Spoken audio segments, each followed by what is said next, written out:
नमस्कार, मैं हूं कुमार अनिल। डॉक्टर भीमराव अंबेडकर की पुस्तक बुद्ध और उनका धम्म, इसकी 43वीं कड़ी लेके मैं आपके सामने उपस्थित हूं।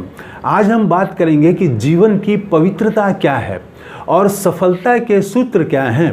आप चाहे नेता हों, चाहे आप स्टूडेंट हों, आप बिजनेसमैन हों, आप किसी प्रोफेशन में हों, तो सफलता के सूत्र क्या हैं, ये बुद्ध ने बताया कि कुछ ऐसी कमजोरियां हैं आदमी की कि उन कमजोरियों पर अगर आदमी विजय पा ले तो वो सफल हो जाएगा, और वो कमजोरियों में अगर फंसा रहेगा तो उसकी सफलता का ग्राफ धीरे धीरे कम होने लगेगा, वो विफल हो जाएगा। आज राजनीति में आप देखें कि राहुल गांधी की लोकप्रियता में जो ग्राफ उनका बढ़ रहा है और प्रधानमंत्री की लोकप्रियता का ग्राफ घट रहा है, ये बुद्ध के इस फॉर्मूले पर आप देखेंगे तो स्पष्ट हो जाएगा कि ये है वजह, कारण आपको जानकारी मिल जाएगी। तो आइए हम बात की शुरुआत करते हैं। पिछली कड़ी में हम लोगों ने देखा था कि बुद्ध के यहाँ शिष्य जो बनते थे तो उनके लिए पहला क्लास, दूसरा क्लास, तीसरा क्लास, वो स्टेज उन्होंने बांटा हुआ था और बाकायदा ट्रेनिंग दी जाती थी। ऐसा नहीं कि वो कोई बुद्ध के यहाँ शिष्य बना और स्वतः उसको सारा ज्ञान हो गया और भक्ति में लीन रहना है। वो भक्ति और वो नाम जपना, इस तरह की बातें उनके यहाँ नहीं थी, बल्कि वो ट्रेनिंग देते थे। और वो कितने स्टेज का ट्रेनिंग था, ये सब हम पिछली कड़ी में बात कर चुके हैं। आज जो है अंबेडकर कुछ मूल सवाल उठाते हैं, जीवन के सवाल उठाते हैं। वो कहते हैं कि आमतौर से जो बुद्ध धर्म के जानकार हैं, जो तथाकथित पंडित शब्द इस्तेमाल किया है उन्होंने, कि जो बुद्ध धर्म के पंडित हैं उनसे पूछे कि बुद्ध की क्या शिक्षा है, तो वो दो ही बात कहते हैं। एक तो वो कहते हैं कि बुद्ध ने अहिंसा की बात की और दूसरे बुद्ध ने शांति की बात की, युद्ध नहीं हो शांति हो, बस दो ही चीज़ बता पाते हैं। लेकिन क्या बुद्ध ने न्याय की बात की, क्या बुद्ध ने बराबरी की बात की, क्या बुद्ध ने शोषण के खिलाफ बात की, क्या बुद्ध ने भाईचारे की बात की, आपसी सौहार्द की बात की। आज जो नफ़रत की राजनीति चल रही है, समाज में नफ़रत फैलाने वाले, तो क्या वो भाईचारे और सद्भाव की उन्होंने बात की। क्या कार्ल मार्क्स ने जो वामपंथी कम्युनिस्टों के सैद्धांतिक आधार उन्होंने दिया, तो कार्ल मार्क्स ने जो सवाल खड़े किए कि दुनिया वर्गों में बटी हुई है और एक वर्ग दूसरे वर्ग का शोषण करता है, तो ये वर्ग का जो है ऊपर वाला पूंजीपति वर्ग, वो शोषण करता है, उसकी सत्ता को उखाड़ फेंकना है। ये सब जो वर्गों में उन्होंने देखा, तो क्या इस सवाल का जवाब, कार्ल मार्क्स के सवाल का जवाब बुद्ध देते हैं? डॉक्टर अंबेडकर कहते हैं कि बुद्ध इन सारे सवालों का जवाब देते हैं। और आगे की कड़ी में धीरे धीरे हम देखेंगे कि बुद्ध जो है वो सिर्फ शांति और अहिंसा की बात नहीं करते हैं, वो इन सब चीज़ों की बात करते हैं जो समाज में हम देखते हैं, जो समाज के प्रश्न हैं, वो सारे प्रश्नों पर बुद्ध के यहाँ उत्तर मिलता है। आज हम बात करेंगे कि बुद्ध के यहाँ जीवन की पवित्रता क्या है और आदमी के दुर्गुण क्या हैं, सफलता के सूत्र क्या हैं। तो पवित्रता, ये हर जगह आदमी के पवित्र होने की बात की जाती है। किसी के यहाँ पवित्र होने के लिए गंगा में स्नान करना काफ़ी है, किन्हीं के यहाँ पवित्र होने के लिए किसी खास तीर्थ स्थल पर जाना जरूरी है और वहाँ पर रह के और वो तीर्थ स्थल की सेवा करें और वहाँ पर वो भक्ति करें। तो वो पवित्रता के लिए अलग अलग उपाय बताए गए हैं, हर धर्म में और हर पंथ में बताए गए हैं। बुद्ध के यहाँ पवित्रता का इस तरह से कोई आयोजन नहीं है। बुद्ध के यहाँ पवित्रता एकदम व्यवहारिक बात है जो उनके अनुभव से निकला हुआ है। उन्होंने 3 तरह की पवित्रता बताई है। पहली पवित्रता शारीरिक पवित्रता है, दूसरी पवित्रता है वाणी की पवित्रता और तीसरी पवित्रता है मन की पवित्रता। और इसके लिए कोई यज्ञ अनुष्ठान, कोई तीर्थ यात्रा करने की ज़रूरत नहीं है। वो आप देखेंगे तो सुनने में बहुत सहज लगेगा कि बुद्ध ने क्या बात की है, इसमें तो बात में कोई दम नहीं है, कोई फिलॉसफी, कोई बहुत गहरी बात, कोई बहुत ऊंची बात, इस तरह से बुद्ध नहीं करते हैं। बुद्ध के यहाँ बहुत सिंपल बातें हैं, लेकिन उनको अगर जीवन में उतारना बड़ा कठिन है।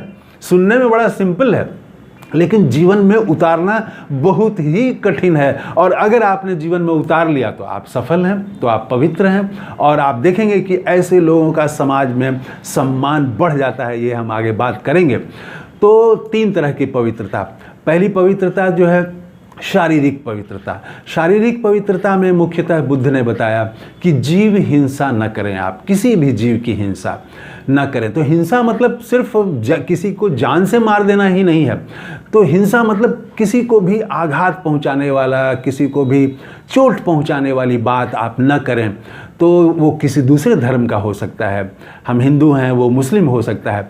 तो किसी धर्म के खिलाफ में किसी विचार, दूसरे पंथ को आप जो है उसको आघात ना पहुंचाएं, चोट ना पहुंचाएं, वैचारिक तौर से बोल के ऐसा कुछ आघात ना पहुंचाएं। और हिंसा तो बिल्कुल नहीं, ये भी हिंसा ही है। किसी को अगर आप दुखी करते हैं तो ये काम ना करें आप। तो पहला काम तो ये हो गया कि जीव हिंसा ना करें, किसी भी जीव की हिंसा ना करें, पेड़ पौधे किसी की भी हिंसा ना करें, पहला ये हो गया। दूसरा, चोरी ना करें। चोरी देखिए कि आप बड़े बड़े लोग करते हैं, ये सिंपल बात नहीं है कि चोरी ना करें, ये तो बहुत सिंपल लगेगा कि क्या बात है, तो बच्चे जैसी बात कर रहे हैं बुद्ध। आप देख लीजिए बड़े बड़े बिजनेसमैन जो हैं वो चोरी करते हुए पकड़े जाते हैं, जेल जाते हैं, कई तो देश छोड़ के भाग गए हैं। आप नेताओं को देखिए क्या है, कितने लोग चोर नहीं हैं, चोरी नहीं करते हैं। समाज में भरा हुआ है दावे के साथ कि जीवन में चोरी नहीं करेंगे, नहीं किया है, कितने लोग मिलेंगे, उंगली पर गिन लेने लायक मिलेंगे। तो चोरी ना करें, पहला हो गया जीव हिंसा ना करें, दूसरा हो गया चोरी ना करें। तो ये दो बातें उसमें मुख्य रूप से उन्होंने कही। और तीसरी बात एक और कही शारीरिक पवित्रता के लिए, वो है चित्त की। जो आप बुरी बात सोचते रहते हैं किसी के को नुकसान पहुंचाने के लिए, तो और आप वो जीवन में करते हैं, व्यवहार में, तो आपके पर्सनालिटी में वो चीज़ें आ जाती हैं। तो ऐसी चीज़ को आप ना करें। तो ये शारीरिक पवित्रता हो गई। इसके बाद है दूसरा है वाणी की पवित्रता।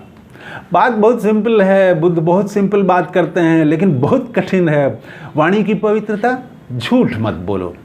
अब देखिए ये कितनी सिंपल बात है, कोई फिलॉसफी नहीं, कोई शास्त्रीय बात नहीं है, कोई बहुत एकेडमिक बात नहीं है, एरोप्लेन साइंस नहीं है इसमें। बुद्ध ने कहा झूठ मत बोलो।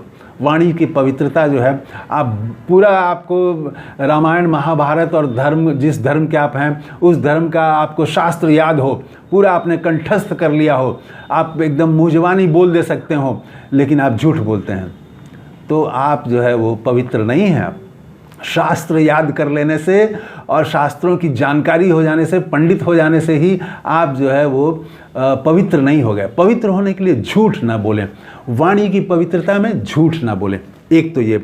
और मिथ्याचार ना करें और फिजूल बात ना करें, और अनर्थ, जिसका कोई अर्थ नहीं है ऐसी बात ना करें। हम देखेंगे कि बहुत अनर्थ बात हम करते रहते हैं, निरर्थक, अनर्थ नहीं निरर्थक बात हम करते रहते हैं, जिसका कोई अर्थ नहीं है, कोई उपयोगिता नहीं है, तब भी हम बोलते रहते हैं। तो वो बकबक करने की आदत है। तो ये बकबक करने की जो आदत है, ये भी वाणी की पवित्रता नहीं है। तो वाणी की पवित्रता के लिए दो बात, एक तो झूठ ना बोलें, दूसरा फिजूल बात ना करें, निरर्थक बात ना करें, बकबक ना करें, काम की बात कम बोलें। तो ये बुद्ध के यहाँ दूसरी पवित्रता। तीसरी पवित्रता मन की पवित्रता। ये थोड़ा कठिन है। यहाँ पर मन की पवित्रता में है कि इतना जागरूक होना कि आपके मन में अगर कोई गलत विचार है, किसी के प्रति ईर्ष्या है, द्वेष है, या कोई आसक्ति है, कोई लोभ है, कोई काम वासना है आपके भीतर, तो उनको जानना।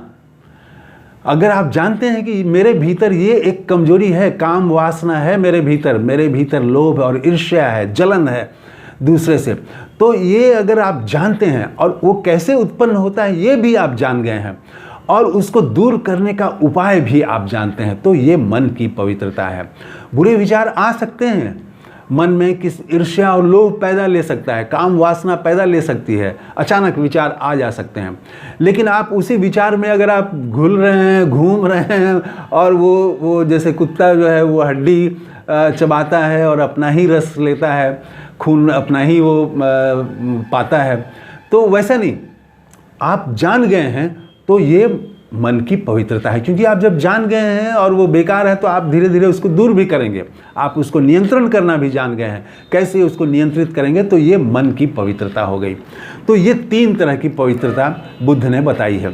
उसके बाद उन्होंने बताया कि 5 कमजोरियां हैं आदमी की, और यहीं पर है कि इन 5 कमजोरियों को अगर आपने दूर कर लिया तो उसके बाद सफलता मिलती है। सफलता के भी आप सूत्र कह सकते हैं कि ये 5 कमजोरियां हैं। 5 कमजोरियां में वही हैं जो पवित्रता के लिए उन्होंने बताया है कि उसमें 5 कमजोरियों में पहली कमजोरी है जीव हिंसा, दूसरी कमजोरी है चोरी, तीसरी कमजोरी है मिथ्याचार, झूठ बोलना, तो ये हो गया। उसके बाद में नशा का सेवन, नशे का सेवन, तो किसी तरह का आप मादक पदार्थ जो है वो लेते हैं, तो ये चीज़ें हैं आदमी की कमजोरियाँ। और बुद्ध ने कहा कि ये 5 कमजोरियों पर अगर आप विजय पा लेते हैं तो आपके भीतर कुछ नई चीज़ें सामने आएंगी। उपस्थान उसको उन्होंने कहा है कि ये उपस्थान, 4 उपस्थान आपके भीतर जन्म लेते हैं, और तब जो है वो उपस्थान जब आपके भीतर जन्म लेंगे तो आप एक का पर्सनालिटी एकदम बदल जाएगा। तो 5 कमजोरियां उन्होंने बताई हैं, बाधाएं बताई हैं।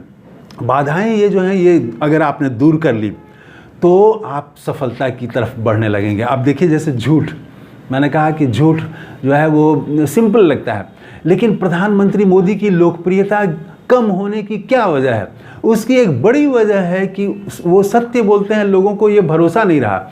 उन्होंने कहा कि हम 2 करोड़ युवकों को हर साल रोजगार देंगे, लेकिन दिया नहीं। उन्होंने कह दिया कि नोटबंदी करने से काला धन खत्म हो जाएगा, लेकिन देख लीजिए काला धन खत्म नहीं हुआ। तो कुछ भी वो बोल देते हैं तो, और कह देंगे कि आपकी आय जो है, किसानों की आय हम दुगनी कर देंगे।